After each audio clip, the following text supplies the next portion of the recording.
Welcome to another episode of the Growth Focus podcast, where we bring together tech leaders from all across the globe to share their time, their insights, and their experience with us on our journey within entrepreneurship and growing our business.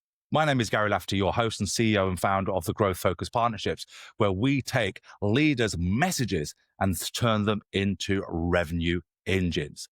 I can't wait to get started on this particular episode today. So without further ado, why don't we start and bring on our guest, Macie. Macie, it's an absolute pleasure having you here today. Why don't you start off by telling us who you are and what is it that you do? Yeah, thanks so much for having me. I'm Macie. I work with Axiom Path and Cognified. I am a client solution and engagement manager. All of that just means that I facilitate great partnerships. That's a really interesting way of putting it. And I love the way that you said, that with clients are partnerships, especially within our industry, that the more we see our clients more as partnerships. We've certainly seen over the last few years, those companies who succeed actually form more hybrid partnerships with them as opposed to just providing a product or a service. Why don't you give us a quick 90-second overview of what your business does and why you got into it? Yeah, so Axiom Path is a staffing, consulting, and advisory firm. We help companies of all sizes, from scrappy startups to massive enterprises, build and scale their tech, finance, and operations teams. Basically, we help find people the right roles and help the teams not just survive, but actually thrive. We also have Cognified, which is our AI arm. We bring productive insights, AI agents, smart automation into that mix. And this means we can work faster and smarter, but humans still run the show. Because at the end of the day, we really need humans to make the team succeed. Yeah, that's it. That is an amazing fact. We always need the humans, even in this world now where we grow more. We can't have a podcast episode without even mentioning AI. There's always got to be an AI element to it. But you're absolutely right. There absolutely needs to be the human element in our industry. But likewise, for any business to grow, the product or service that we provide must and usually solve a big problem. So what is the biggest problem that you see within your industry that your company solves, and how are you going about doing that? Yeah, so there's a couple of things, and I'll try to keep it as brief as possible. I can get long-winded from time to time, but I think right now we're in this interesting phase where there's a little bit of over automation. There's a lot of tools, a lot of bots. These can kind of pull up candidates. They can tell you, who they are, but they can't really tell you if they're going to fit, right? Or if they're going to thrive in your company culture, or if they can even grow with you. So we try to solve both. We try to create a agent that's going to be proficient within your organization to cut out that repetitive or filtrative work. But we have a lot of human judgment that comes from us as well from an advisory standpoint. So just try to fix both problems. So talking about those problems, who is your ideal client, and how does that problem surface itself within their company, and how do they know they've actually got this problem? Yeah, so our ideal client is anyone that is in a growth focused organization. Again, it can be somebody really small and a very eager startup, or it could be an enterprise that's just looking at what is in store for next year. Those problems typically surface right about this time of year. Everybody's doing their year end, figuring out who they need coming into next year, what projects they're going to need support on, and they need a little bit of clarity and strategy. So we can offer that from our advisory standpoint, and then we can build out anything that you need in order to have those insights and automation. So what are the challenges then that you see your ideal client have on a day-to-day basis? And what is the outcome from those challenges that they can expect by working with you? Yeah, I think the biggest problem we see on the day-to-day basis is going to be they need somebody for their team, right? So we like to immerse ourselves completely into an organization and be a true partner. We get to know you, where you're going, how you're scaling, and the team that you lead. Then we find the right person that's going to drive success within that organization. And sometimes it's not a person. Sometimes it's a tool, but we have those experts that can give you that guidance. So when it comes to, if I was going to pretend to be your client, what mistakes am I generally making at this moment in time that if I continued along this route would probably be a disservice to my company. Yeah. So sitting with 400 resumes in your inbox for your next project manager, that's probably going to be pretty harmful and unsuccessful, right? So having that oversight of, hey, here's the tool that can sort these, bring the top five to you. We can have those preliminary conversations, make sure they fit the culture, the climate, the growth expectation, basically bring you the exact person for your team with use of tools and human intuition. So, Macy, you're in a very competitive market. There are agencies and companies that do something very, very similar, and I use that word similar deliberately because perception is reality in the marketplace. How and what makes you guys unique in the way you help your clients achieve this very common set of problems? Yeah, I think the really big differentiator is the blend of human first staffing and strategic advisory and the intelligent use of AI. There's a lot of firms that can find you candidates. There's a lot of places that can offer you tech, but few combine both while actually helping clients get real ROI from AI. We use AI to optimize the process, predict the outcomes, streamline some workflows, but humans still call the shots. And the ROI isn't just the tech.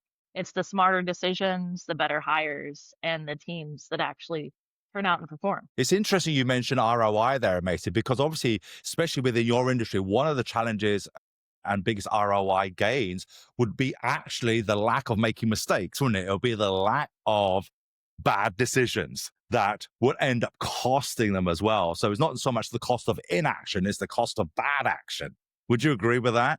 And what could you add to that? Yeah, absolutely. I mean, there's bad hiring and there's bad tool choice, right? So with us, we can help you identify the tool that you need and the person that you need to utilize it, right? Or train your team that's in place how to utilize something new to them. Nothing is successful or creates ROI if you're not using it, right? So you have to make those smart decisions and utilize the tools you're investing in. You come across as very passionate about what you do, Macy. Let's talk about you for a little bit. What brought you into this particular industry and what is it that you like about your typical day? Yeah, so that's an interesting question because I have a very different background from technology. I actually got my start in small startups in the beverage scene. I guess let's think about 15 years ago, breweries were pretty hot, right? And they were fun. And then I got, mastered brewing, got into distilling. And one of the things that I really enjoyed about that industry in general and hospitality in general is building relationships with people and a human connection. So it's kind of ironic. I transitioned into tech and now I basically just create relationships within tech. That's what I've always loved doing. My day is pretty much spent doing things like this, having good conversations with people in the technology space, collaborating, seeing how we can build community around it. That's kind of the goal for me. So, with that goal in mind, Macy, where do you see your industry going in the next, I suppose because we're using tech, I'm going to shorten this. Let's say the next 2 to 5 years, as opposed to 5 to 10 years. Where do you see your industry in the next 2 to 3 years? And how are you guys staying at the forefront of this? Yeah, I think with keeping AI in mind, because it applies to almost everything we do right now, right? And specific to our industry, keeping AI in mind when it comes to tools and hiring, I think that there's going to be a lot more of the over automation, and we're going to have to do a little bit of a scale back and remember that we need that human oversight. And I think there's going to be a big need for a lot of training. So that can be simple. I think we all have, Gemini or Copilot or, whatever. It's already automatically integrated into our everyday and we're utilizing it, but we may not know the full potential. So we have the ability to come in on an advisory approach and kind of teach how to maximize the use of what the organization's already paying for and what's already built in. One way that we're doing that in particular is we just hosted Charlotte's largest AI conference. We did it from an executive standpoint to kind of offer like hands-on training for 2 days of how you can actually utilize this, train your team. So just kind of building a community around the technology and then making sure everybody's trained on it because it is moving so fast. Yeah, absolutely. I mean, what we're seeing, certainly from the clients I've got and the guests that we've had on this podcast, a year or so ago, we would see a doubling of knowledge every sort of 6 to 7 months. And now we're seeing a doubling of ability and knowledge in AI every 3 to 4 months already this year, and probably Hmm. 2 months by the time we see next year out. Bearing that in mind, how do you see AI really helping your clients in the years 2026, 2027 and beyond? Because it's going to look somewhat different to where it is today. Yeah, I think it's just going to save time. I think that's going to be the biggest resource we can lean on it for is just automating the mundane tasks, saving us that, back and forth little tedious communication or thought process. And then also, reporting. It's great to create data and reports around it. It's quick. It kind of streamlines that process. So I think just getting to your answer faster, whether it be strategy, hiring, I think that's really what it's going to be most beneficial for. We just got to get everybody trained on how to use it right and safely.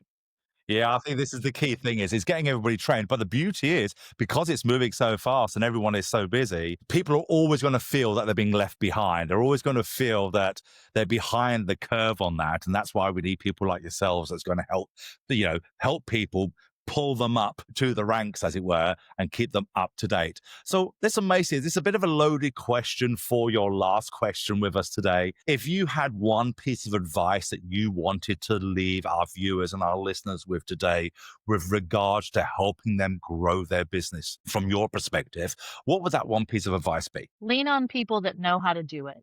So I'm kind of thinking in the frame of my boss, my mentor, Sakib Kadak.